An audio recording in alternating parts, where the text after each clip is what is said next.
மயிலாடுதுறை மாவட்டம் தரங்கம்பாடி அருகே இந்து சமய அறநிலையத்துறை கட்டுப்பாட்டில் உள்ள ஒழுகைமங்கலம் கிராமத்தில் புகழ்பெற்ற புராதன பிரார்த்தனை தலமான ஒழுகைமங்கலம் மாரியம்மன் கோவில் அமைந்துள்ளது.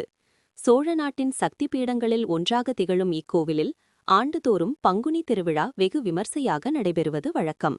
அந்த வகையில் இந்த ஆண்டு பங்குனி திருவிழா கடந்த மார்ச் மாதம் 18ஆம் தேதி கணபதி ஹோமத்துடன் விழா தொடங்கியது. விழாவில் முக்கிய நிகழ்வாக திருத்தேரோட்டம் இன்று நடைபெற்றது. ஸ்ரீ சீதலா பரமேஸ்வரி என்னும் மாரியம்மனுக்கு சிறப்பு அபிஷேகம் செய்யப்பட்டு சிறப்பு அலங்காரத்தில் கோவிலின் உட்பிரகாரத்தை சுற்றி வந்து திருத்தேரில் எழுந்தருளி பக்தர்களுக்கு காட்சியளித்தார். தொடர்ந்து மகா தீபாராதனை காண்பிக்கப்பட்டது.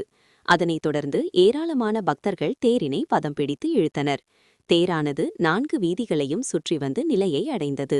பெண்கள் மாவிளக்கு தீபமிட்டும் அங்கப்பிரதட்சணம் செய்தும் வேண்டுதல் நிறைவேற வழிபாடு செய்தனர்.